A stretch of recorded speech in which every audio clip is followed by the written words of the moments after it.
Welcome back to official Akhtar Rahman sir YouTube channel. एक नए video में आपका फिर से बहुत बहुत वेलकम है। देखिए आज का ये जीआर है, यहाँ पर आप डेट देख सकते हैं 5 सितंबर 2024 का ये जीआर है और यहाँ पर बताया जा रहा है की स्थानिक स्वराज्य संस्था 20 व 20पेक्षा कमी पटसंख्या असलेल्या शाळेत सेवानिवृत्त शिक्षक डी.एड. बी.एड. अर्हताधारक उम्मीदवार निवड कंत्राटी तत्वावर नियुक्त करने बाबत। तो देखिए यहाँ पर जो स्थानिक स्वराज्य संस्था होती है जहाँ पर 20 या 20 से कम विद्यार्थी संख्या है, उन स्कूलों में जो है डी.एड. बी.एड. अर्हताधारक शिक्षक या फिर रिटायर्ड टीचर की नियुक्ति करने की बात यहाँ पर हो रही है। सबसे पहले हम स्थानिक स्वराज्य संस्था के अंतर्गत कौन सी स्कूलें आते हैं ये समझ लेंगे। तो देखिए स्थानिक स्वराज्य संस्था के अंतर्गत जिला परिषद, नगर पालिका, महानगर पालिका, ये तमाम स्कूल इसके अंदर आते हैं। ठीक है, यहाँ पर ये शासन निर्णय आज जो है इन्होंने जारी किया है, मतलब 20 और 20 से कम बच्चे जहाँ पर है वहाँ पर शिक्षक भर्ती जो है अब इस तरीके से होंगी। यहाँ पर इस तरीके से शासन निर्णय निर्गमित किया गया है। प्रस्तावना हम यहाँ पर पढ़कर समझ लेते हैं। प्रस्तावना पढ़ने से पहले अगर आप हमारे चैनल पर नए हो तो प्लीज़ चैनल को सब्सक्राइब कीजिए, साथ ही साथ बेल नोटिफिकेशन को ऑन कीजिए ताकि आपको आने वाले वीडियोज़ के नोटिफिकेशन जो है वो आसानी से मिल पाए। और अगर आप हमसे जुड़ना चाहते हो या डिस्क्रिप्शन में जाकर आपको हमारे टेलीग्राम और व्हाट्सएप ग्रुप को ज्वाइन कर लेना है, जहाँ से आपको तमाम शासन निर्णय परिपत्रक वक्त पर देखने के लिए मिलेंगे। साथ ही साथ ये जीआर भी आप वहां से हासिल कर पाओगे। तो प्लीज़ वीडियो को लाइक कीजिए। यहाँ पर लिखा है कि शालेय शिक्षण व क्रीडा विभाग शासन निर्णय 15/3/2024 नुसार जिल्हा परिषदेच्या 20पेक्षा कमी पटसंख्या असलेल्या शाळांमध्ये निवृत्त करावयाच्या 2 शिक्षकापैकी एक शिक्षक हा सेवानिवृत्त शिक्षकांमधून नियुक्त करावयाची तरतूद करण्यात आली आहे। यानुसार कमी पटसंख्या असलेल्या सर्व शाळांना सेवानिवृत्त शिक्षक उपलब्ध होतील असे नाही। अशा ठिकाणी सदर पद रिक्त राहिल्याने विद्यार्थ्याचे नुकसान होणार आहे। राज्यात डी.एड. व बी.एड. अर्हताधारक पात्र बेरोजगार उमेदवारांची संख्या मोठ्या प्रमाणात आहे। यास्तव यांना देखील अशा ठिकाणी संधी दिल्यास शिक्षकाचे पदे रिक्त न राहता विद्यार्थ्याचे शैक्षणिक नुकसान होणार नाही। यास्तव 20पेक्षा कमी पटसंख्या असलेल्या शाळांमध्ये सेवानिवृत्त शिक्षक व डी.एड. बी.एड. अर्हताधारक पात्र उम्मीदवारांना नियुक्ति देने की बात शासनाच्या विचाराधीन होती। तो देखिए सबसे पहले मैं आपको यहाँ पर पहला जो पॉइंट है यहाँ पर ये समझा कर बता देता हूँ कि 15 तारीख को एक जीआर आया था जिसमें इस तरीके से बात रखी गई थी कि एक रिटायर्ड टीचर को आप जहाँ पर 20 और 20 से कम संख्या है उस स्कूलों की हम बात कर रहे हैं, स्थानिक स्वराज्य संस्था के स्कूलों की हम बात कर रहे हैं, तो वहाँ पर जो है एक रिटायर्ड टीचर अवेलेबल करवा कर दिया जाएगा और दूसरा जो है वहाँ पर जो रेगुलर टीचर होगा, इस तरीके से 2 शिक्षकों की नियुक्ति वहाँ पर करार कर दी गई थी। लेकिन अब यहाँ पर चेंजेस ये आ रहा है कि अगर रिटायर्ड टीचर कहीं पर अवेलेबल नहीं होता है तो वहाँ पर डी.एड. या बी.एड. अर्हताधारक शिक्षक की नियुक्ति आप कर सकते हैं। उसके बाद हम शासन निर्णय आगे पढ़ते हैं और यहाँ पर आप देख सकते हैं कि स्थानिक स्वराज्य संस्थांच्या 20 व 20पेक्षा कमी पटसंख्या असलेल्या शाळांमध्ये मंजूर करण्यात आलेल्या 2 शिक्षकापैकी एक सेवानिवृत्त शिक्षक किंवा डी.एड. बी.एड. अर्हताधारक बेरोजगार शिक्षकांची नियुक्ती करण्यात यावी। याबाबत सर्वसाधारण तरतुदी पुढील प्रमाणे विहित करण्यात येत आहे। तो देखिए यहाँ पर 2 टीचरों की नियुक्ति की जाएंगी। एक टीचर जो है वो गवर्नमेंट अप्रूव टीचर रहेगा, मतलब वो गवर्नमेंट का टीचर रहने वाला रेगुलर टीचर हम जिसको कह सकते हैं, और दूसरा टीचर जो आपको यहाँ पर नज़र आएगा वो एक तो रिटायर्ड टीचर होगा या फिर आप डी.एड. या बी.एड. धारक में से कोई एक टीचर वहाँ पर ले सकते हैं। कुछ इसकी कंडीशन इस तरीके से कि सेवानिवृत्त शिक्षक, देखिए रिटायर्ड टीचर के लिए क्या इन्होंने शर्तें यहाँ पर रखी, आप एक एक चीज़ को यहाँ पर ध्यान से देखेंगे कि सदर नियुक्तीसाठी कमाल वय मर्यादा 70 वर्ष रहेल। तो देखिए मैक्सिमम एज जो है वो रिटायर्ड टीचर के लिए 70 ईयर्स है। उसके बाद सेकंड पॉइंट में बताया जा रहा है कि राज्यातील मान्यता प्राप्त शिक्षण संस्थेतून नियत वयोमानानुसार सेवानिवृत्त झालेला शिक्षक असावा। तो देखिए जो रिटायर्ड टीचर चाहिए, मतलब रूल रेगुलेशन उसके लिए जो है वो उसने पूरी सर्विस की होनी चाहिए। तीसरी बात यहाँ पर बताया जा रहा है कि करार पद्धतीने नियुक्त करावयाच्या सेवानिवृत्त शिक्षकाविरुद्ध कोणत्याही प्रकारची चौकशी प्रलंबित अथवा प्रस्तावित नसावी किंवा अशा चौकशी प्रकरणी कोणतीही शिक्षा झालेली नसावी। उसके बाद 4th नंबर का पॉइंट आप यहाँ पर देखेंगे, सेवानिवृत्त शिक्षकांचे त्याला ज्या गटासाठी नियुक्त करायचे आहे त्या गटासाठी त्याने त्याच्या सेवा काळात अध्यापनाचे काम केलेले असावे।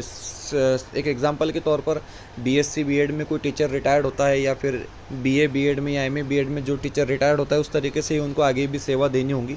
5वां पॉइंट यहाँ पर बताया जा रहा है की सुरुवातीच्या नियुक्तीचा कालावधी एका शैक्षणिक वर्षासाठी राहील, त्यानंतर गुणवत्ता व योग्यतेच्या आधारावर आवश्यकतेनुसार सदर नियुक्तीची वाढीव कालावधीकरिता दरवर्षी नूतनीकरण करता येईल. मात्र एकूण कालावधीत जास्तीत जास्त 3 वर्ष किंवा त्या व्यक्तीच्या वयाच्या 70 वर्षापर्यंत यापैकी जे अगोदर घड़ेल ते राहील. तो देखिए यहाँ पर पाँचवें पॉइंट जो है वो काफ़ी अहम बताया गया है. पहले तो रिटायर्ड टीचर की हम बात करते हैं, उनकी नियुक्ति जो है 1 साल की जाएंगी और उनका काम जो है बेहतर रहता है तो उनको 3 साल के लिए, मैक्सिमम 3 साल के लिए उनको प्रमोट किया जा सकता है, प्रमोशन दिया जाता है. याद रखेंगे कंत्राटी भर्ती है और कंत्राटी का मतलब ही होता है कॉन्ट्रैक्ट बेस में जो भर्ती की जाती है उसको हम कंत्राटी भर्ती कहते हैं. और अगर उसकी एज 68 साल है तो वो 2 साल ही अपनी सेवा दे पाएंगा, क्योंकि 70 साल जो है मैक्सिमम यहाँ पर एज लिमिट रखी गई है. तो 2 कंडीशन यहाँ पर रिटायर्ड टीचर के लिए डाली गई है. उसके बाद हम आगे देखते हैं, छठा पॉइंट भी यहाँ पर दिया गया है. करार पद्धतीने नियुक्त करावयाच्या सेवानिवृत्त शिक्षक हा शारीरिक, मानसिक व आरोग्याच्या दृष्टीने सक्षम असावा. तो देखिए कोई मेडिकल में उसको जो है किसी तरीके की खामी नहीं मिलनी चाहिए. उसके बाद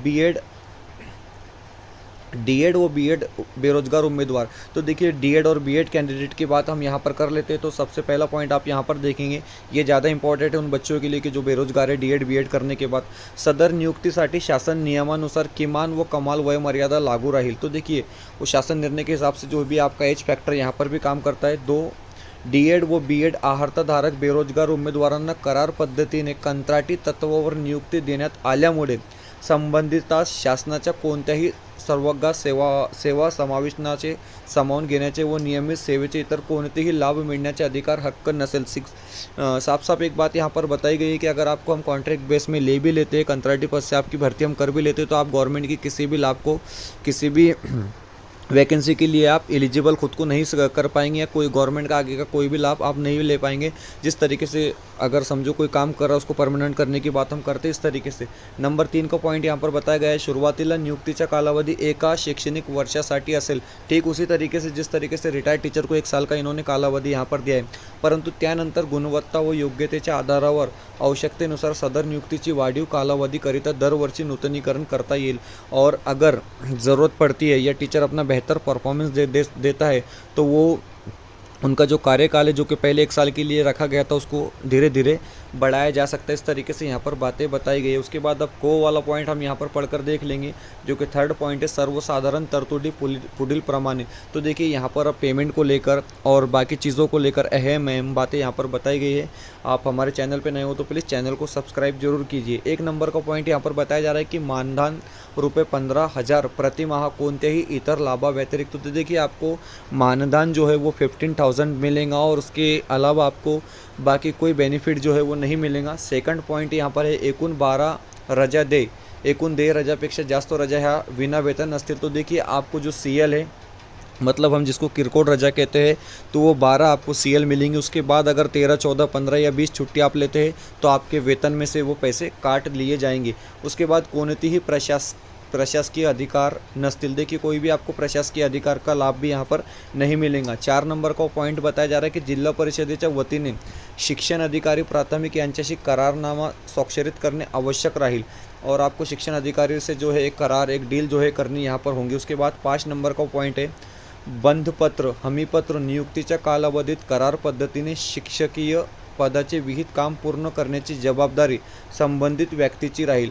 या आशयाचे बंधपत्र हमीपत्र घेण्यात यावं. तो देखिए आपको एक हमीपत्र भी वहाँ पर देना है जिसमें कुछ कंडीशन रखेंगे, आपके काम को लेकर कुछ कंडीशन रखी जाएंगी.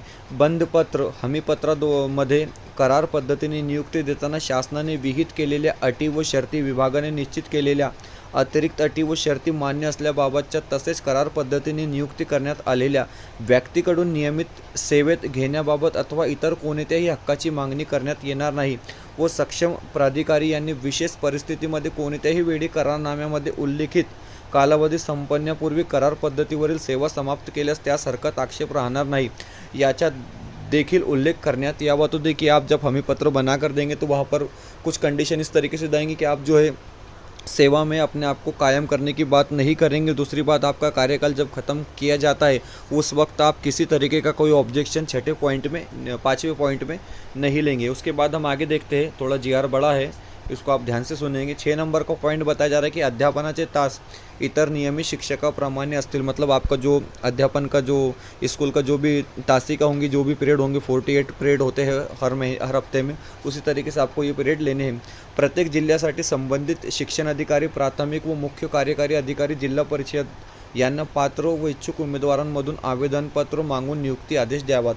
तो देखिए इनके लिए भी आवेदन पत्र मंगाए जाएंगे एक तरीके से, और उसमें से जो स्टूडेंट इसके लिए सिलेक्शन होगा उनको जो है मान्यता या उनको नियुक्ति दी जाएंगी। सदर प्रक्रियेसंदर्भात आवश्यकता असल्यास आयुक्त शिक्षण यांनी अतिरिक्त सूचना निर्गमित कराव्यात। 9 नंबर का पॉइंट यहाँ पर बताया जा रहा है की नियुक्तीसाठी सक्षम प्राधिकारी यांना विशेष परिस्थितीसाठी कोणत्याही वेळी अशा करार पद्धतीवरील सेवा समाप्त करने का अधिकार राहील। देखिए अधिकारी लोगों को आपकी सेवा कभी भी समाप्त करने का अधिकार होगा। 10 नंबर के पॉइंट में बताया जा रहा है की करार पद्धतीने नियुक्ती कराव्याच्या शिक्षक शारीरिक मानसिक व आरोग्याच्या दृष्टीने सक्षम नसल्याने प्रस्तावित सेवेसाठी त्यांच्याकडे आवश्यक क्षमता नसल्याने निर्देशनास असल्यास त्यांची कंत्राटी सेवा समाप्त करण्यात यावी। और लास्ट वाला पॉइंट है यहाँ पर 11 नंबर में बताया जा रहा है करार पद्धतीने नियुक्त करण्यात आलेल्या व्यक्तींनी त्यांना प्राप्त होणाऱ्या कागदपत्रे, माहिती व आधार सामग्रीबाबत गोपनीयता पाळणे आवश्यक राहील। तो इस तरीके से कुछ यहाँ पर इन्होंने हिदायतें दी गई। उसके बाद भी और ज़्यादा कुछ टोटल 20 हिदायतें हैं यहाँ पर जो आपको यहाँ पर बताई जा रही है। हम थोड़ा सा और नीचे चलते हैं और 18 19 20 नंबर का पॉइंट हम यहाँ पर पढ़कर देख लेते हैं क्योंकि वीडियो काफ़ी बड़ी हो रही है। संदर्भीय शासन पत्र दिनांक 7/7/2023 व शासन पत्र 15/7/2024 अनुसार दिलेल्या मार्गदर्शक सूचना यापुढे 20पेक्षा जास्त पटसंख्या असलेल्या शाळांना लागू राहतील। तसेच यानुसार देण्यात येणाऱ्या मानधन सदर शासन निर्णयाच्या दिनांकापासून 15,000 एवढे राहील। सदर बाबींवर होणारा खर्च मंजूर अनुदानातून भागवण्यात येईल।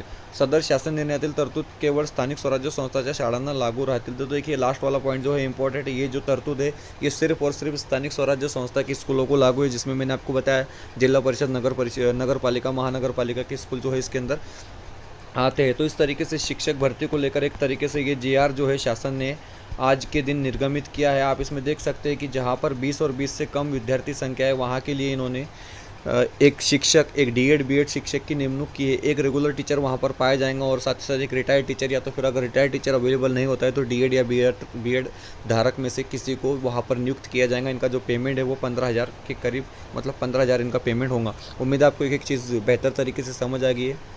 वीडियो बेहतर लगी तो प्लीज़ वीडियो को लाइक कीजिए, चैनल पे नए हो तो प्लीज़ चैनल को सब्सक्राइब कीजिए। अगर कोई बात हमसे छूट जाती है या आपको कोई सवाल पूछना है तो आप हमसे डिस्क्रिप्शन में जाकर कमेंट कर आप अपना सवाल पूछ सकते हैं। शासन निर्णय पढ़ने के लिए डिस्क्रिप्शन में जाकर आपको हमारे टेलीग्राम और व्हाट्सएप ग्रुप को ज्वाइन कर लेना, वहाँ से आपको ये शासन निर्णय हासिल हो जाएगा। मिलते हैं नए वीडियो में किसी बेहतर अपडेट के साथ।